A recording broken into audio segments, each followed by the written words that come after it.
Estaba a punto de tocar el timbre de la casa de mis padres cuando escuché una frase que me congeló la sangre. La voz de mi padre, baja pero firme, dijo: «No te preocupes por la deuda. Haremos que Clara pague. Ella nunca le dice que no a la familia». Me quedé inmóvil, con la mano suspendida en el aire, mientras mi corazón se rompía en silencio. En ese instante supe que algo dentro de mí acababa de cambiar para siempre.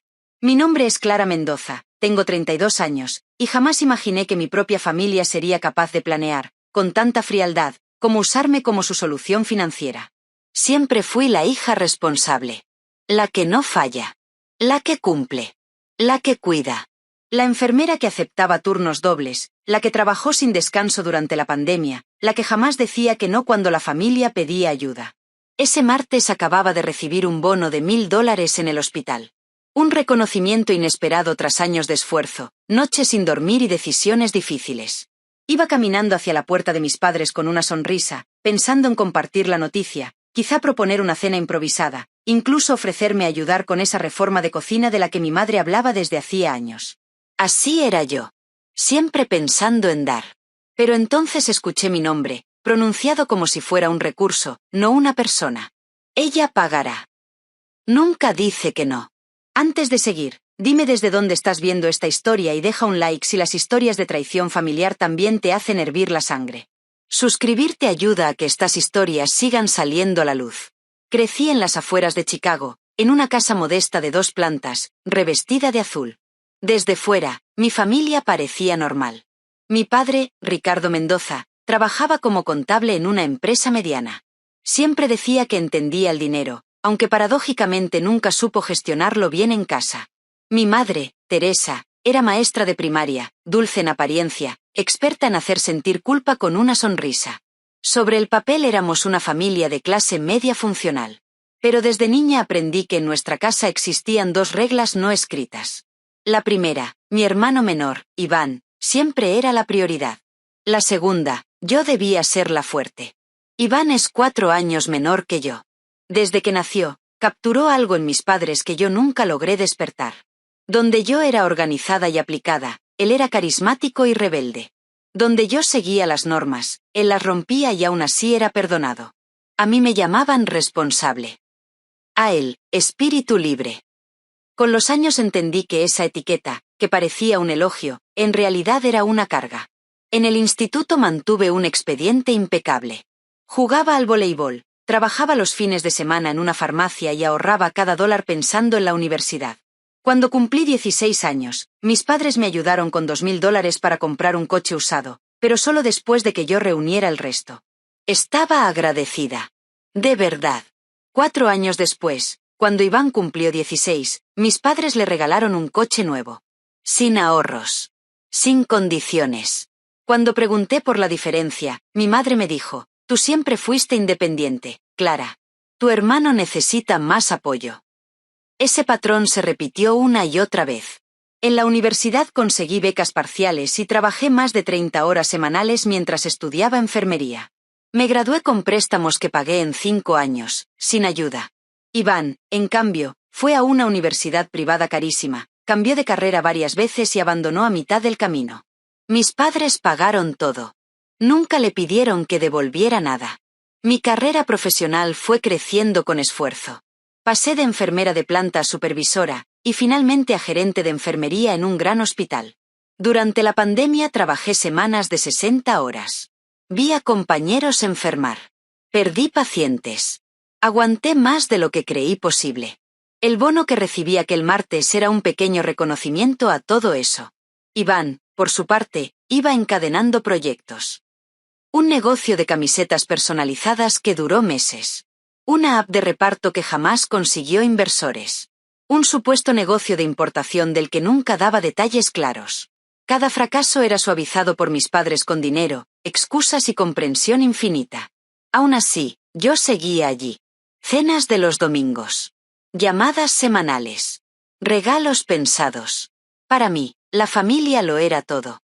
Creía que, si seguía siendo útil, acabarían valorándome de verdad. A los 32 años había logrado una vida estable. Un piso de 2 habitaciones. Ahorros construidos con disciplina. El mismo coche fiable desde hacía una década. No era una vida lujosa, pero era segura. Mía. En los meses previos empecé a notar señales extrañas. Conversaciones en voz baja que se interrumpían cuando entraba en la habitación. Mi madre pidiéndome dinero para arreglos urgentes que nunca veía. Mi padre preguntando demasiado por mi sueldo. Yo lo ignoré. Me negaba a creer que mi propia familia pudiera planear aprovecharse de mí. Ese martes, 15 de abril, después de un turno agotador, decidí pasar por su casa. Usé la llave de repuesto, como siempre. No había nadie abajo. Subí las escaleras y, al acercarme al dormitorio, escuché las voces. Iván decía, son 5.000. Me han dado 30 días. Mi padre respondió alterado, ¿otra vez? ¿Cómo te metiste en esto? Mi madre preguntó si estaba en problemas. Iván restó importancia. Solo negocios. Entonces llegó la frase que lo cambió todo. Mi madre dijo, Clara debe tener ahorros. Y acaba de recibir un bono. Mi padre dudó un segundo, pero terminó diciendo, ella siempre ayuda. La culpa funciona con Clara. Se rieron. Ahí entendí la verdad. No me veían como hija. Me veían como un plan. Como un colchón. Como una solución. Retrocedí sin hacer ruido, salí de la casa y cerré la puerta con cuidado. Mientras caminaba hacia mi coche, algo dentro de mí dejó de doler, y empezó a endurecerse. Creían conocerme. A la Clara que siempre decía que sí. Pero no tenían idea de lo que ocurre cuando esa Clara finalmente dice basta. El trayecto de regreso a mi piso duró apenas 20 minutos, pero en mi cabeza se repitió una y otra vez la misma frase, como un eco cruel que no me dejaba respirar. Ella nunca dice que no a la familia. Cada semáforo, cada giro, lo hacía en piloto automático. Cuando aparqué en el garaje subterráneo, me quedé sentada varios minutos con las manos apoyadas en el volante, intentando calmar un temblor que no sabía si venía del miedo o de la rabia. Mi móvil vibró. Un mensaje de mi madre. ¿Vienes a cenar el domingo? Haré tu lasaña. La normalidad fingida me provocó una risa amarga. Durante años habría respondido de inmediato, buscando agradar, tranquilizar, demostrar que todo estaba bien. Esta vez no. Escribí una mentira breve. Me han llamado del hospital por una emergencia. Hablamos mañana. Apagué el teléfono y subí a casa. Mi piso siempre había sido mi refugio. Esa noche lo sentí más necesario que nunca. Me quité los zapatos, me senté en el sofá y dejé que las lágrimas salieran sin resistencia. No solo lloraba por la traición reciente, sino por todas las pequeñas heridas que, al mirarlas juntas, formaban un patrón imposible de ignorar. Cuando el llanto se calmó, algo distinto tomó su lugar. Claridad. Abrí el portátil y comencé a revisar mis extractos bancarios. Año por año. Transferencia por transferencia. Dinero para un viaje de aniversario. Dinero para arreglar el coche de Iván tras un accidente. Dinero para una supuesta reparación del tejado que coincidía sospechosamente con una matrícula universitaria impaga. Lo anoté todo en una hoja de cálculo. Fechas. Cantidades. Conceptos. Cuando sumé el total, el número me revolvió el estómago. Casi $50.000. 50.000 que yo había ganado con noches sin dormir, turnos dobles, sacrificios personales. 50.000 que jamás regresaron. Cogí el teléfono y llamé a la única persona que siempre me había dicho la verdad, aunque no me gustara oírla. Lucía, puedes hablar. Lucía Torres había sido mi mejor amiga desde la escuela de enfermería. Venía de una familia distinta, con límites claros, y llevaba años observando mi situación con preocupación. Durante más de una hora le conté todo. La conversación escuchada. La planificación para mentirme. La risa. El uso de la culpa como herramienta. Lucía no me interrumpió. Cuando terminé, suspiró con fuerza. Clara, esto no empezó el martes. Lleva pasando toda tu vida. Me recordó ocasiones que yo había minimizado, excusado, justificado. Te quieren, sí, pero quieren más lo que les das que quién eres. ¿Qué hago ahora?, pregunté, sintiéndome extrañamente pequeña pese a todo lo que había logrado. Primero, protégete, respondió sin dudar. Mueve tu dinero.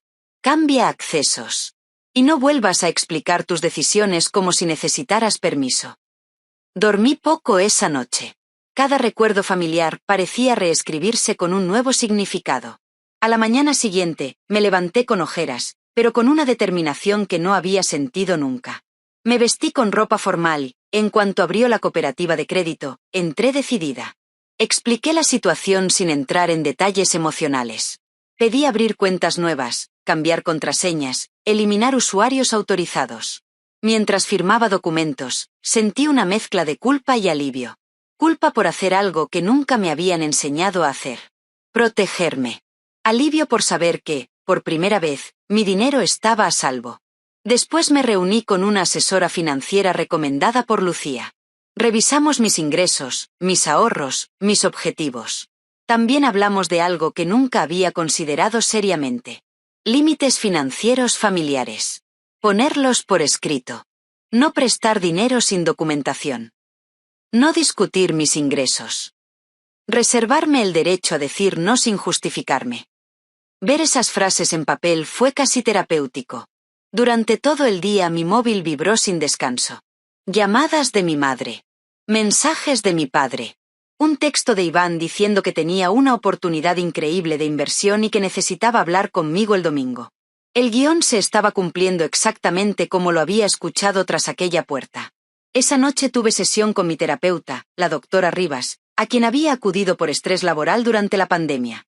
Esta vez, el tema fue otro. Lo que describes es un rol familiar, explicó con calma. Tú eres la responsable, la rescatadora. Cuando alguien rompe ese rol, el sistema entero se resiste. Entonces se enfadarán, dije, no como pregunta, sino como certeza. Sí, confirmó. Habrá culpa, victimismo, ira. Incluso intentarán convencerte de que estás cambiando para peor. Prepárate. Ensayamos respuestas breves, firmes, sin explicaciones largas. El domingo llegó más rápido de lo que esperaba. Decidí ir a la cena. No para discutir, no para justificarme, sino para observar. Para comprobar con mis propios ojos si realmente intentarían ejecutar su plan. La casa de mis padres parecía la misma de siempre, pero yo ya no la veía igual. Nuevos muebles de jardín. Iluminación exterior recién instalada. Detalles caros que no encajaban con las supuestas dificultades económicas que me mencionaban cuando pedían ayuda. Mi madre me recibió con un abrazo excesivo, cargado de afecto performativo. Mi padre preguntó con aparente casualidad por el hospital, por los retos del sector, tanteando información. Yo respondí con neutralidad, sin ofrecer datos. Iván llegó tarde, como siempre, vestido con ropa cara, reloj nuevo brillando en su muñeca. Me abrazó con una sonrisa ensayada. La heroína de la familia, dijo. Antes habría sonreído. Esta vez solo asentí.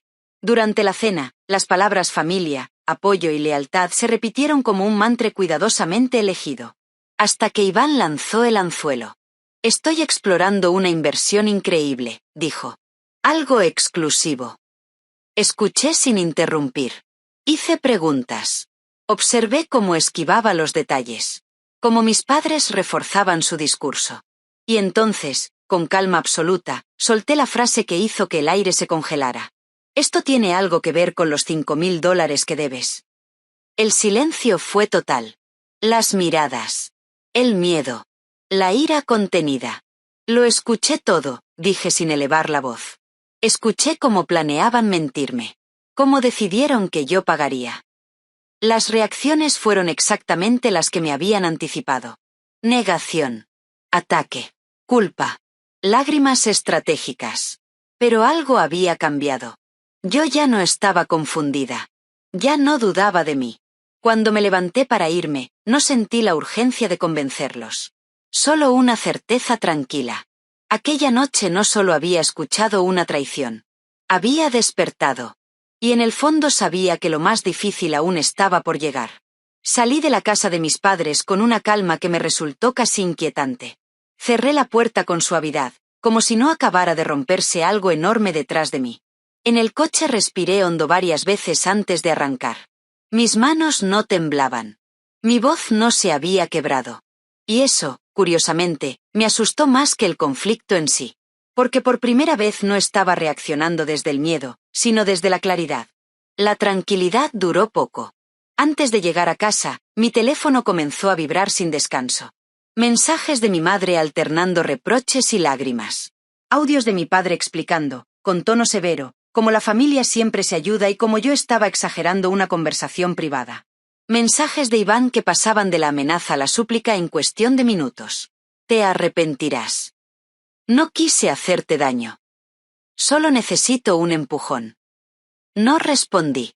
Aquella noche entendí algo esencial. Si contestaba, aunque fuera para defenderme, entraría de nuevo en el juego. Así que apagué el teléfono, me serví una copa de vino y dejé que el silencio hiciera su trabajo. Al día siguiente, la estrategia cambió. Ya no eran ellos directamente. Empezaron a llegar las llamadas de la familia extendida. Mi tía Marta fue la primera.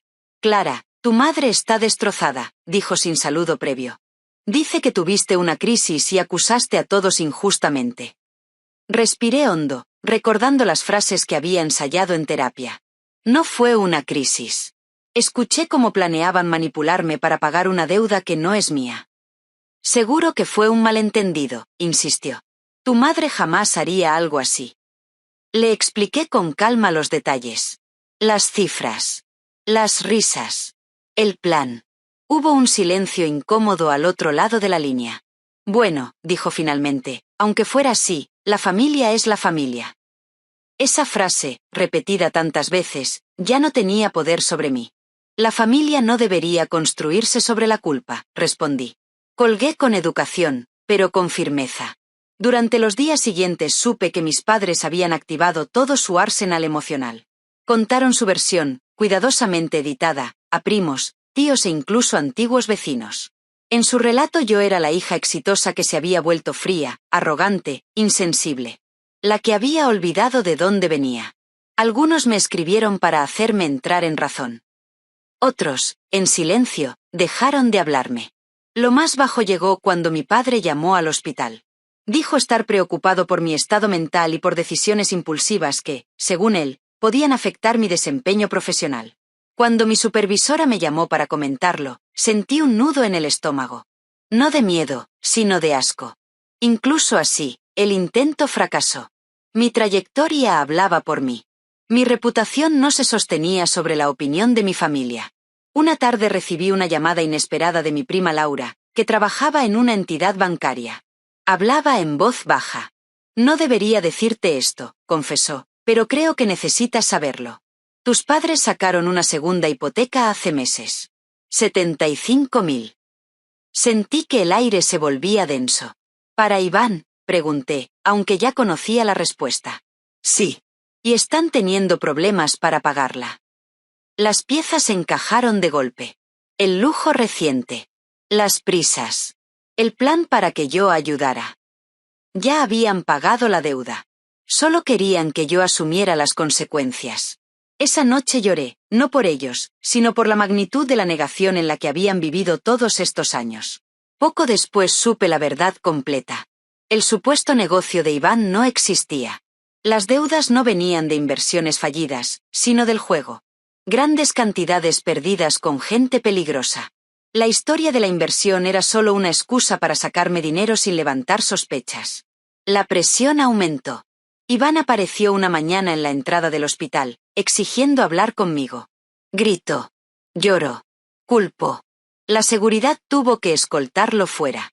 Ese fue el momento en que comprendí que proteger mis límites no solo era un acto emocional, sino también de seguridad. 10 días después de la cena recibí el mensaje final. Un ultimátum en el grupo familiar. Te hemos dado tiempo para reflexionar. La situación es grave. Como familia, tienes la responsabilidad de ayudar. Si decides no hacerlo, tendremos que replantearnos tu lugar en esta familia. Leí el mensaje varias veces. Antes, una amenaza así me habría destrozado. Me habría hecho correr a salvarlos, aunque me hundiera en el proceso. Esta vez sentí algo distinto. Paz. Respondí con pocas palabras, elegidas con cuidado. Los quiero. Espero que algún día podamos tener una relación sana. No daré ayuda financiera. Respeto que toméis las decisiones que consideréis. Envié el mensaje y bloqueé el grupo. Esa noche dormí profundamente. Sin sobresaltos. Sin culpa. Por primera vez en semanas, sin ruido interior. Elegir límites no me había convertido en una mala hija. Me había convertido en una mujer consciente. Y aunque aún no lo sabía del todo, esa decisión iba a cambiar el rumbo de mi vida de formas que jamás habría imaginado. Los primeros días después de bloquear a mi familia fueron extraños. El silencio, al que no estaba acostumbrada, me producía una mezcla de alivio y vacío. Durante años había vivido con el teléfono siempre cerca, anticipando la próxima petición, el próximo problema, la siguiente urgencia que debía resolver. De repente, no había nada. Y en ese nada, comencé a escucharme a mí misma por primera vez. Las semanas pasaron y la presión disminuyó lentamente. No porque aceptaran mis límites, sino porque se quedaron sin herramientas para atravesarlos. Sin respuestas, sin explicaciones largas, sin rescates económicos, el sistema familiar perdió su equilibrio. Y aunque una parte de mí se sentía culpable por ello, otra entendía algo fundamental. Ese equilibrio nunca fue sano. Se sostuvo a costa mía. Profesionalmente, algo curioso ocurrió.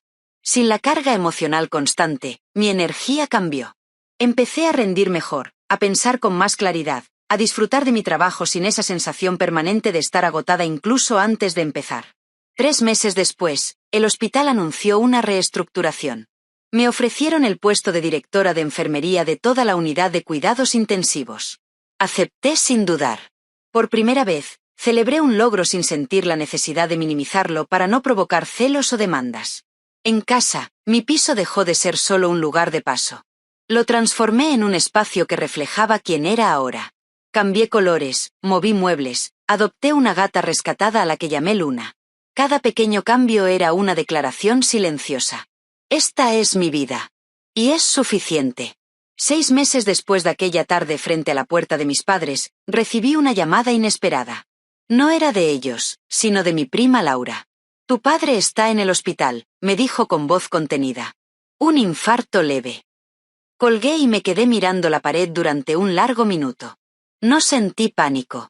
Tampoco indiferencia. Sentí claridad. Decidí ir. No como salvadora. No como solución. Sino como hija. Cuando entré en la habitación, mi padre parecía más pequeño, más frágil. Al verme, sus ojos se llenaron de sorpresa. No pensé que vendrías, admitió. Me senté a su lado. Hablamos de su salud, de lo que decían los médicos. Y luego, sin rodeos, habló de lo que realmente pesaba. El estrés nos ha pasado factura. El dinero. Iván. No lo interrumpí. No ofrecí soluciones. Escuché. Me confesó que las deudas eran mucho mayores de lo que me habían dicho. Que habían vendido propiedades, vaciado ahorros, hipotecado su futuro. Y finalmente, lo dijo. Te fallamos, Clara. Te usamos porque siempre estabas ahí. No fue una disculpa perfecta. No fue completa. Pero fue real. Mi madre llegó poco después. Su reacción fue distinta. Lloró. Me abrazó. Insinuó dificultades económicas. Buscó, aunque fuera de forma inconsciente, volver al patrón conocido. Yo me mantuve firme. Estoy aquí para apoyaros emocionalmente, dije con calma. No económicamente. Con el tiempo establecimos un contacto limitado. Encuentros breves. Lugares públicos. Conversaciones cuidadosas. Iván desapareció por completo. Supe más tarde que había dejado la ciudad, arrastrando deudas y promesas incumplidas. Mis padres, por primera vez, tuvieron que enfrentar las consecuencias sin un rescate inmediato. Mientras tanto, yo seguí creciendo. Continué en terapia. Fortalecí amistades que siempre habían estado ahí, esperando a que yo tuviera espacio para ellas. Me uní a un grupo de apoyo para personas que habían sufrido explotación financiera familiar. Escuchar historias tan parecidas a la mía me confirmó algo poderoso. No estaba sola. No estaba loca. No era egoísta.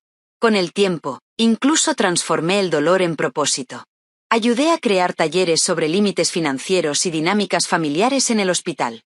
Personas desconocidas se me acercaban al final, con los ojos brillantes, diciendo, creía que solo me pasaba a mí. Cada una de esas frases cerraba un poco más la herida. Hoy, sentada en mi balcón mientras Luna duerme a mi lado, miro atrás y veo el camino recorrido. No fue fácil.